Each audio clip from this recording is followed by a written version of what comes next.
नमस्कार, जनतंत्र टीवी देख रहे हैं आप। मैं हूं आपके साथ साहिल धुलिया। 5 के प्राइम टाइम में आप सभी का स्वागत है। चलिए शुरुआत करते हैं। जब से रमजान का महीना शुरू हुआ है तब से लगातार देश में धर्म की राजनीति चरम पर है।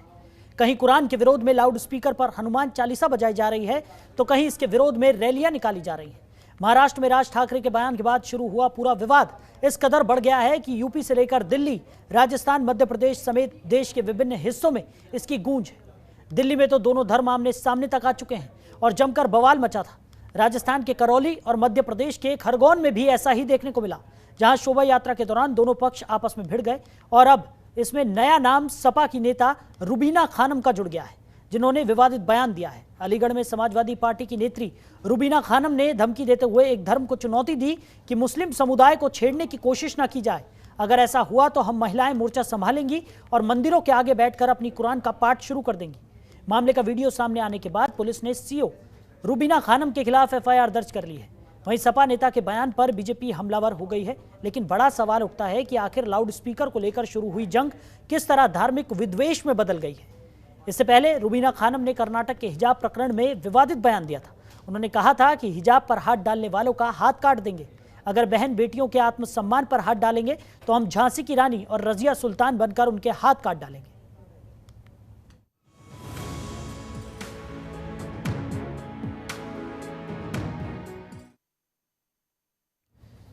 तो आज इसी मुद्दे पर हम चर्चा करने वाले हैं। जिस तरीके से लगातार धर्म के नाम पर राजनीति गरमाती हुई नजर आ रही है, कुछ खास मेहमान भी हमारे साथ जुड़ गए हैं। गौरव महेश्वरी भाजपा प्रवक्ता हैं, वो हमारे साथ चर्चा में साथ निभाएंगे। मुंतजिम किदवई नेता समाजवादी पार्टी हमारे साथ चर्चा में साथ निभाएंगे और साथ ही साथ डॉक्टर सुनील कौशिक वरिष्ठ पत्रकार हैं, वो भी हमारे साथ चर्चा में साथ निभाने वाले हैं। तो आप सभी मेहमानों का बहुत स्वागत है जनतंत्र टीवी में। सबसे पहले शुरुआत करेंगे डॉक्टर सुनील कौशिक आपसे। जिस तरीके से लगातार देखने को मिल रहा है कि जो शुरू हुई थी राजनीति वो अब इस कदर हावी हो गई है कि अलग अलग जगहों पर जिस तरीके के एजेंडे के तहत कहा जा रहा है कि ये पूरा विवाद जो है वो क्रिएट किया जा रहा है और धर्म की राजनीति यहाँ पर देखने को मिल रही है, कैसे देखते हैं आप? देखो, ये सरकार को मुझे लगता है कि सख्ती से निपटने की जिम्मेदारी सरकार की बनती है। क्या ऐसे लोग जहाँ सुप्रीम कोर्ट के आदेश की अवहेलना के बाद कोई भी धर्म का व्यक्ति हो सकता है, यदि ऐसी प्रतिक्रिया देता है तो निश्चित तौर से सरकार की जिम्मेदारी बनती है कि प्रदेश का माहौल खराब न हो और उस हिसाब से कितनी सख्त कार्रवाई ऐसे लोगों के खिलाफ की जाए। और सारे लोगों को मुझे लगता है कि राजनीतिक दलों से ऊपर उठ के प्रदेश की शांति कैसे बनी रहे इसके लिए सोचना पड़ेगा। ये बहुत अच्छी बात है कि हर प्रदेश में कहीं ना कहीं दंगे हुए, छोटे छोटे दंगे हुए। उत्तर प्रदेश में ऐसी घटना कोई अप्रिय घटना नहीं हुई है। ये मैं कहूँगा कि केवल सरकार की जीत नहीं है, इस प्रदेश की जनता की भी जीत है कि जहाँ सारे धर्म के लोगों ने इस बात का संदेश दिया कि हमारे प्रदेश में ऐसी कोई गुंजाइश नहीं बचती जहाँ धार्मिक भावनाएं फैलाई जाएं। लेकिन फिर भी यदि किसी भी पार्टी से जुड़े हुए, कोई भी पार्टी हो सकती है, सपा हो सकती है, भाजपा या राजनीतिक दल, यदि उनके कार्यकर्ताओं की तरफ से ऐसे कोई बयान आते हैं जहाँ संवेदनाओं का हनन हो, जहाँ ऐसा प्रयास हो कि दंगे भड़क सकते हैं, भावनाएं भड़क सकती हैं, तो निश्चित तौर से ये ब्यूरोक्रेसी का काम है, संबंधित जनपदों के अधिकारियों का काम है एक ऐसा सख्त कार्रवाई देख करके एक ऐसा संदेश देने का काम करें कि जिससे कि ऐसी चीज़ों का आना समाज में सोशल मीडिया के माध्यम से या लोगों के बीच जाने से रोकी जा सके। क्योंकि जहाँ तक मैं कहूँ कि जब 2005 में सुप्रीम कोर्ट ने कोई आदेश दिया, पहले तो सारी सरकार जिम्मेदार हैं इसके लिए, तो अभी तक सख्त कार्रवाई क्यों नहीं हुई? क्यों न सरकार के खिलाफ कुछ कार्रवाई सुप्रीम कोर्ट ने की?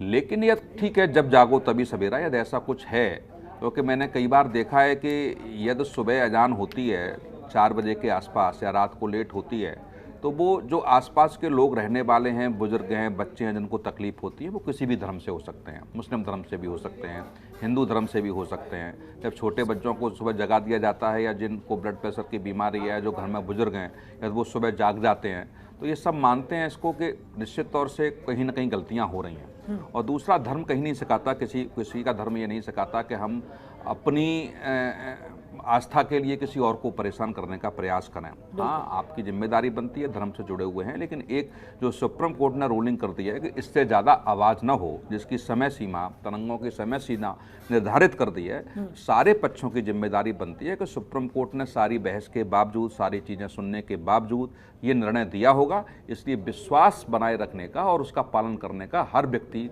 कोई भी किसी भी धर्म से जुड़ा हुआ व्यक्ति हो, हर व्यक्ति का कर्तव्य बनता है। बिल्कुल बिल्कुल सही कहा आपने कि सभी का ये कर्तव्य बनता है कि इस तरीके की जो घटनाएं हैं उनको और ज़्यादा यहाँ पर हवा ना दी जाए और इन घटनाओं को तुरंत रोका जाए।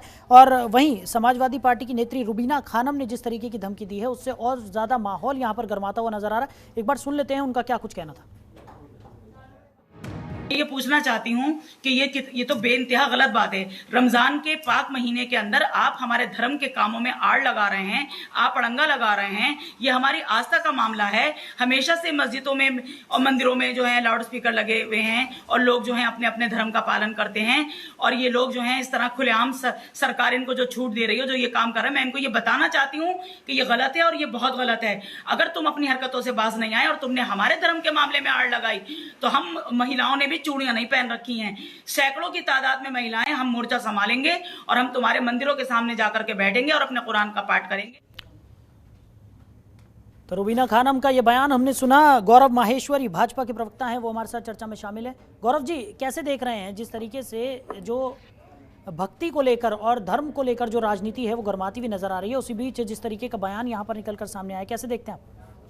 साहिल जी, मैं थोड़ा सा पीछे आपको ले जाना चाहता हूँ। आप देखिए कि एक अखिलेश यादव जी की सरकार थी और उससे पहले मुलायम सिंह जी की सरकार थी। इसी मुलायम सिंह जी की सरकार में राम भक्तों पे गोली चलती है।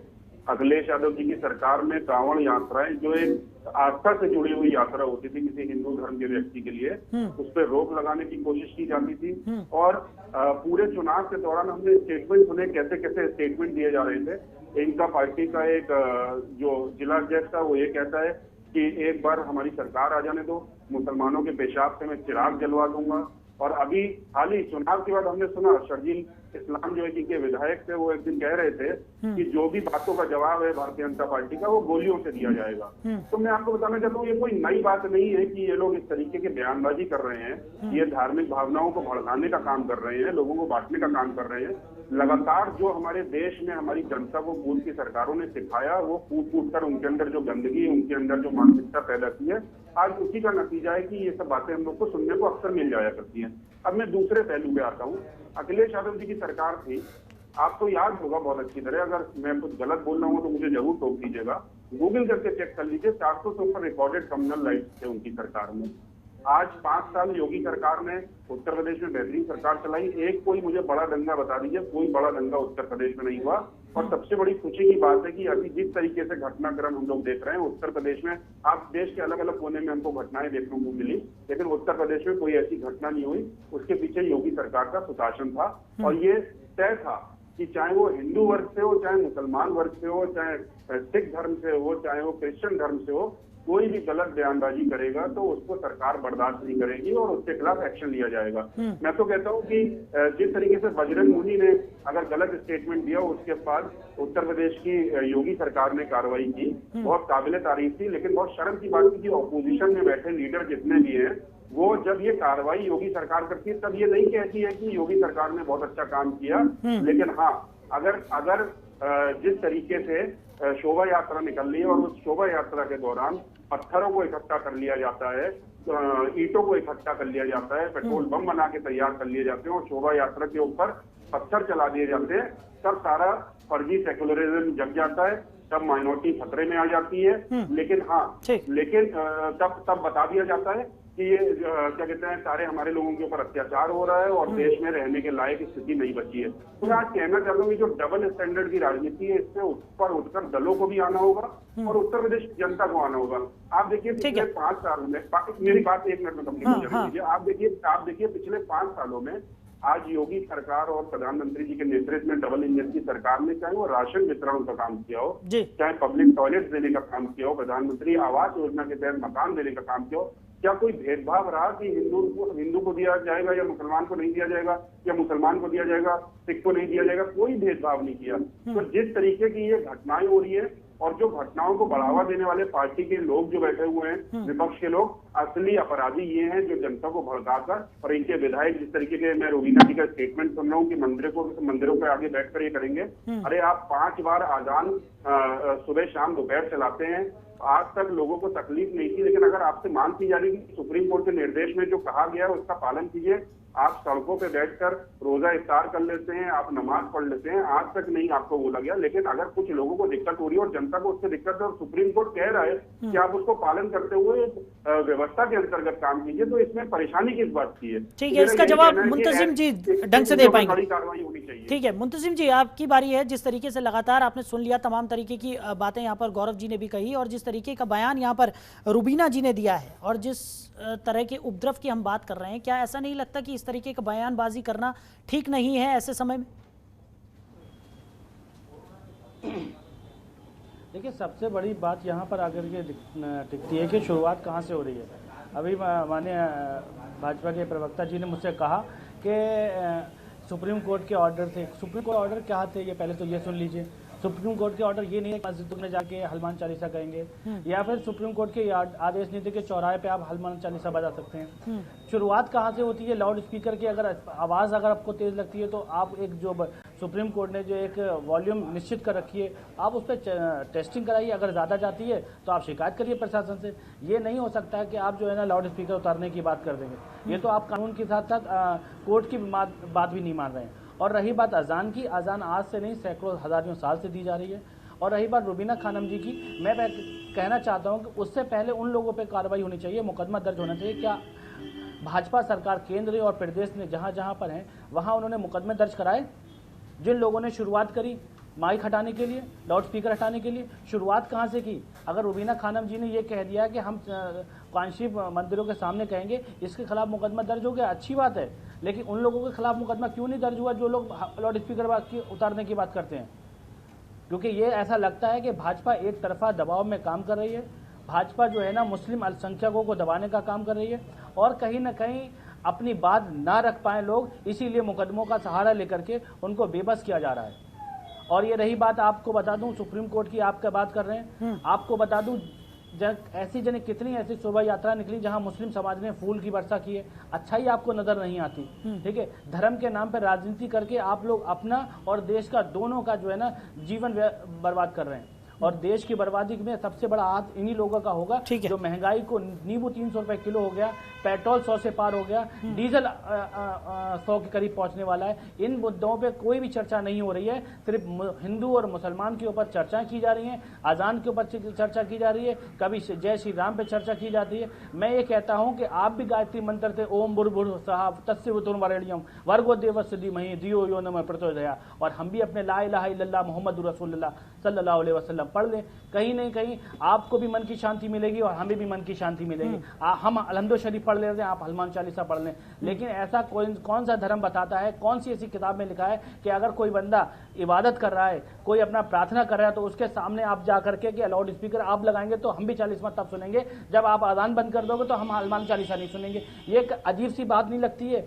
सिंपल सी बात है, आप अगर हनुमान चालीसा सुनना चाहते हैं तो आप माइक लगा लें या फिर एयरलेट लगाएं या फिर घर में बजाएं अगर आपको सुनना हो। लेकिन अगर आप सुनना नहीं चाहते हनुमान चालीसा, आपको दिक्कत है, आपकी मानसिकता ही दर्शाती है कि आप अजान बंद कर देंगे तो हम हनुमान चालीसा नहीं सुनेंगे। ये कैसी आस्था है? ठीक है, आप सोचिए डॉक्टर सुनील, ये आस्था किस तरह की है कि माइक हटेंगे तब हनुमान चालीसा नहीं सुना जाएगा? हाँ डॉक्टर सुनील, आपने सुन लिया, दोनों का ही अपना अपना पक्ष है। और जिस तरीके की क्रोनोलॉजी की हम बात कर रहे हैं, महाराष्ट्र से ये शुरू हुआ था, धीरे धीरे बढ़ते बढ़ते यूपी तक इसकी आँच आई, और देश के विभिन्न अलग अलग इलाकों की अगर हम बात करें तो कई जगहों से जिस तरीके की घटनाएं निकलकर सामने आ रही हैं, ये कहीं से भी राजनीति करने का तरीका तो नहीं लगता। और जिस तरीके से चीज़ें हो रही हैं, एक के बाद एक बयान निकलकर सामने आ रहे हैं, अगर ये वो वाली बात हो गई है कि एक दूसरे को नीचा दिखाने की कोशिश यहाँ पर की जा रही है। ये देखो साहिल, जब तक आपत्ति नहीं है तब तक आपत्ति नहीं है। हाँ। यह तो कोई भी आपत्ति करता है तो फिर नियम और कानून की बात आती है। और ये सपा के नेता बैठे हैं, इस बात से सहमत होंगे। आपत्ति किस चीज पे की जाती है? तो पहले तो आप मैं बता दें, सपा के नेता बैठे हैं, हमने देखा है आपके भी यहाँ भी कितना भेदभाव तरीके से काम हो रहा है। मुस्लिम समाज को एक विशेष समुदाय बना करके उनके ऊपर आगरा में जो है घर जला दिए जाते हैं, कानून व्यवस्था बिल्कुल आप हाथ में ले लेते हैं, बेगुनाह लोग जेल में पड़े हुए हैं। जो घटना कभी हुई नहीं, उस घटनाओं में लोगों को लिप्त करके एक की जगह पे 10-10 लोगों को झूठे मुकदमों में बंद किया जा रहा है। इस तरह की जो प्रोपेगेंडा चल रहा है, उससे कहीं ना कहीं ये लगता है कि भारतीय जनता पार्टी संविधान को और भारत को बचाने के लिए नहीं काम कर रही है। एक अपना जो उनका टारगेट है, मनुस्मृति मनुवाद लाने का टारगेट है, उस चीज पे काम कर रहे हैं, प्रोपेगेंडा पे काम कर रहे हैं। और ये भारतीय जनता का जो प्रोपेगेंडा यानी कि झूठ ज्यादा दिन तक टिकने वाला नहीं है, क्योंकि इस देश की जनता तो किदवई जी समाजवादी पार्टी बड़प्पन दिखा देना, वहां से भी तो बयान लगातार निकलकर सामने आ रहे हैं। रुबीना जी का बयान हमने सुना, जिस तरीके का बयान वो दे रही है, वो ठीक लगता है आपको? और वो भी ऐसे समय में जिस समय में इस तरीके की घटनाएं निकलकर सामने आ रही है। देखिए, ये तो हकीकत बात ये है कि रुबीना खानम पे अगर मुकदमा दर्ज हुआ तो ऐसे लोगों ने जिन्होंने ज्ञापन दिया अजान के विरोध में कि अजान नहीं होनी चाहिए, उनके भी खिलाफ मुकदमा दर्ज होना चाहिए। नहीं, मुकदमा सबके खिलाफ होना चाहिए, बिल्कुल सही बात है आपकी। लेकिन क्या आप इस बयान की निंदा कर रहे हैं जिस तरीके से? मैं भी यही कह रहा हूं, अगर रुबीना खानम भी नहीं, मुझे लगता है कि इस तरह का इस्लाम कहीं ये नहीं कहता, इजाजत देता कि आप किसी धार्मिक स्तर पे जाकर के और अपने कुरान पढ़े। लेकिन हिंदू धर्म भी ये नहीं कहता कि आप कहीं जाकर के जहां अजान हो रही है वहां हनुमान चालीसा इस नियत से बजाएं ताकि उनकी अजान ना हो और वो नमाज नहीं पढ़े। नहीं, तो उसके लिए भी यहाँ पर कोर्ट ने ऑर्डर दिया है सर। अजान 2 मिनट से लेकर 3 मिनट तक होती है। हाँ, कोर्ट ने ऑर्डर वॉल्यूम के लिए कहा है ना कि एक निश्चित वॉल्यूम होनी चाहिए। हनुमान चालीसा की जो आप बात कर रहे हैं उसके लिए भी कोर्ट ने ऑर्डर दे दिया है कि परमिशन लिए बिना अब कहीं पर भी लाउड स्पीकर पर हनुमान चालीसा का पाठ यहाँ पर नहीं किया जा सकता है। उसके लिए कोर्ट ने ऑर्डर पारित कर दिया है। डॉक्टर सुनील कौशिक को बोलने दीजिए। कुछ नहीं साहिल जी, सब फालतू बातें हैं। राजनीतिक दल के लोग सिर्फ और सिर्फ फालतू बातों के अलावा कुछ नहीं आता। और केवल और ये बात कहें सपा के लोग या मुस्लिम वर्ग के लोग। जी वापस आ रहा हूँ आपके पास, हमारे कौशिक जी को बोलने तो दीजिए।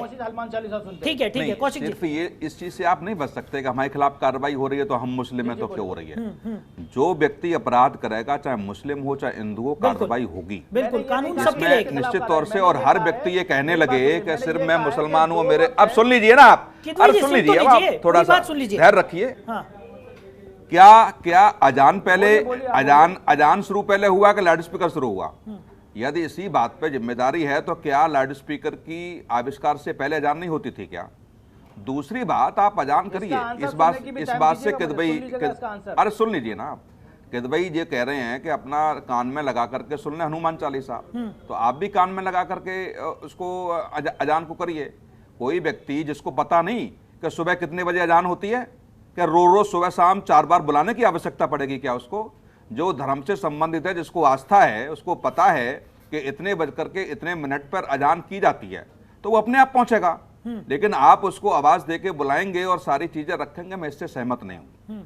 दूसरी बात, यदि आप इस बात को लागू भी करना चाहते हैं तो उसके अरे सुन लीजिए आप, अरे सुन लीजिए जी, रुक जाइए, आप मैं सुन समय दूंगा। ठीक है आप एक एक करके लाउड स्पीकर, आप एक चार से क्वेश्चन पूछने के बाद, अपनी बात रखने के बाद हमारी बात नहीं सुनेंगे। सबसे ज्यादा आप ही बोले हैं, सबसे ज्यादा आप ही बोले। अरे किदवई जी देखिए, मैं पूरा मौका दे रहा हूँ, आपको भी मौका दिया जाएगा। गौरव जी भी हमारे साथ हैं, सबको। नहीं, आप हमारी बात सुने। आपने एक बात कही ना कि पहले अजान आई है लाउड स्पीकर में, इसका गौरव जी देता हूं आपको। पहले गौरव जी आ रहा हूं आपके पास। शहरों में आबादी मुश्किल से मुस्लिम परिवार 10 या 20 हुआ करते थे जी, 10 या 20 हुआ करते थे। मस्जिद में अजान का मतलब ये होता है, आपको बता दें। फिर अब आपको देखिए, कोई चीज मुझे नहीं पता होगी, गायत्री मंत्र मुझे नहीं पता था, मैंने उसे सीखा, ठीक है, 8th से मुझे आ गया था। ऐसे बहुत से तमाम चीजें हैं जो मुझे कम से कम आती हैं, क्योंकि मैं सीखना चाहता हूँ।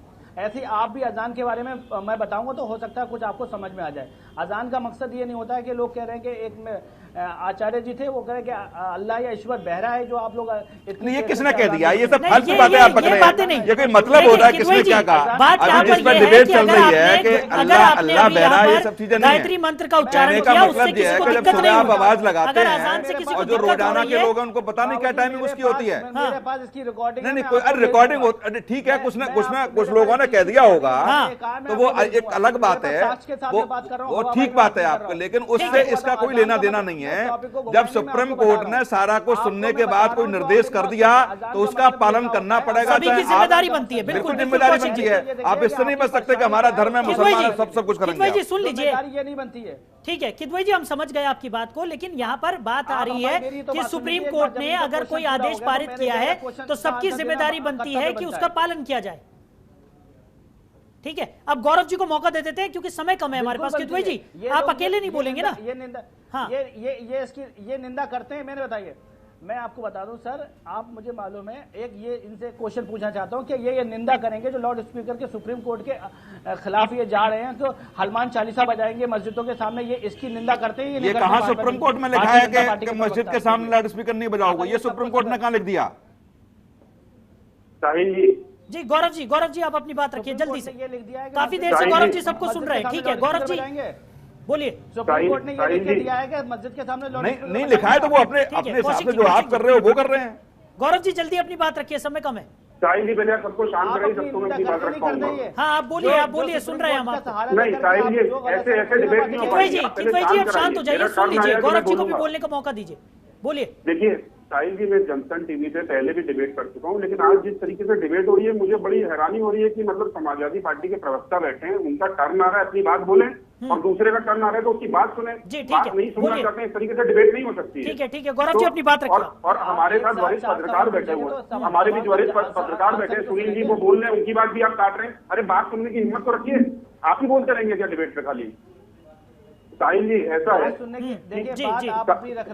किदवई जी शांत हो जाइए, मैं आऊंगा आपके पास। किदवई जी शांत हो जाइए, मैं आ रहा हूँ आपके पास। ठीक है गौरव जी को बात पूरी करने दीजिए, बोलिए। साहिल जी हाँ देखिए, जब एक पार्टी कहती है, पार्टी का नेता कहता है कि 20 मिनट के लिए पुलिस को हटा लो, हम दिखा देंगे, हम हिंदुस्तान के हिंदुओं को दिखा देंगे कि किस तरीके से प्रशासन चलता है, तब माइनॉरिटी खतरे में नहीं आती है। जब कैराना से परिवार, हिंदू परिवार पलायन कर जाते हैं, तब माइनॉरिटी खतरे में नहीं आती है बिल्कुल भी। और जब मुजफ्फरनगर के दंगे होते हैं, 2 हिंदू भाइयों को काट दिया जाता है, तब माइनॉरिटी खतरे में नहीं आती है। इस देश में जब ये सब दंगे फसाद करने के बाद इनके ऊपर कार्रवाई हो जाती है, तब सारी माइनॉरिटी खतरे में आ जाती है अचानक से। तो ये दोगलापन कब तक चलेगा? दूसरी बात कि आप अजान सुनते हैं, बहुत अच्छी बात है, फिर आप बीच में बोल रहे हैं, किदवई जी बोलने तो दीजिए, पूरी बात होने दीजिए, मैं आप ही के पास आ रहा हूँ, आप ही को जवाब देना है। किदवई जी आप ही को जवाब देना है। किदवई जी देखिए ऐसे इस तरीके से चर्चा नहीं कर पाएंगे। किदवई जी किदवई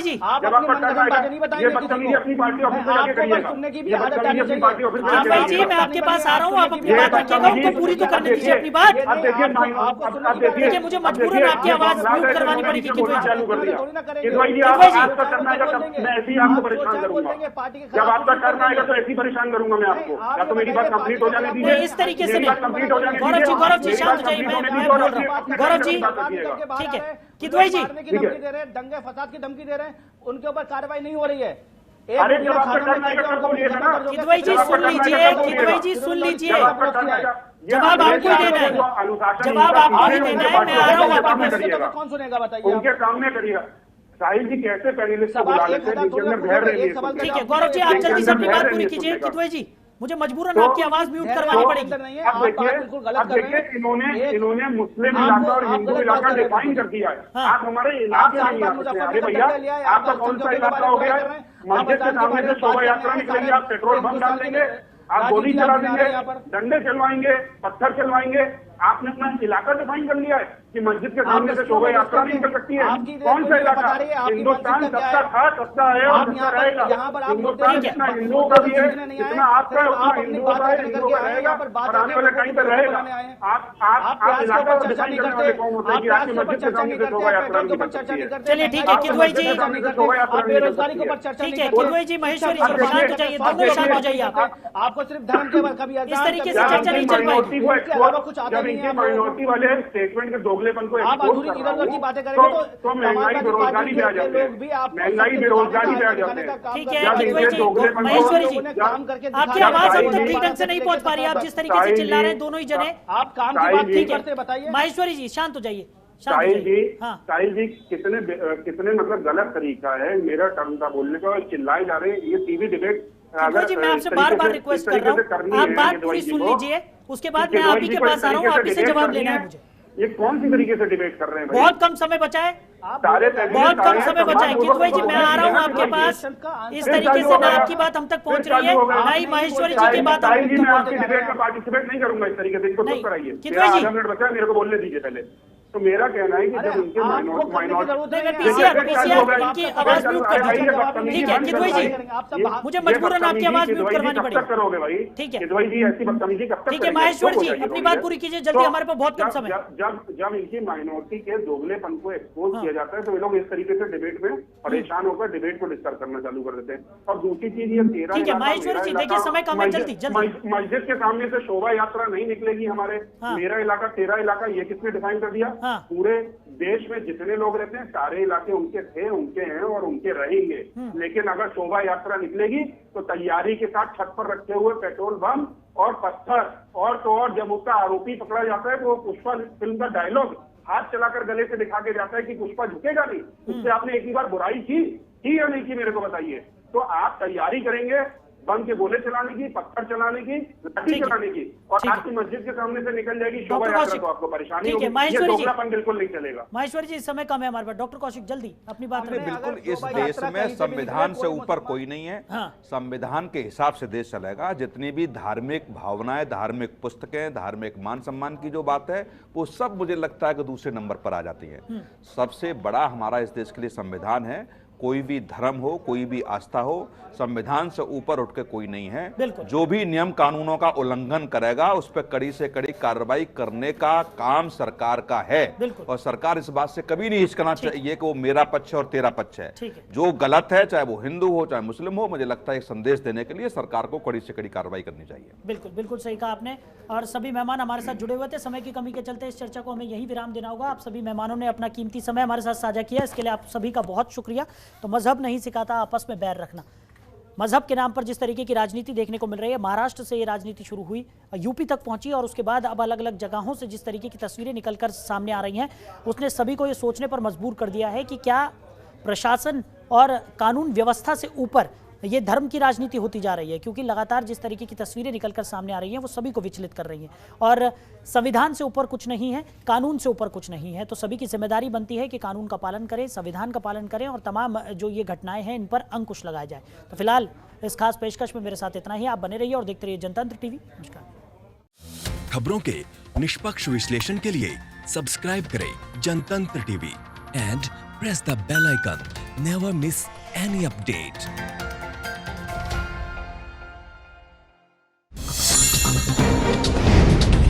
डाउनलोड कीजिए जनतंत्र टीवी ऐप को, जो कि अवेलेबल है गूगल प्ले और ऐप स्टोर पर। अधिक जानकारी के लिए अभी डाउनलोड करें।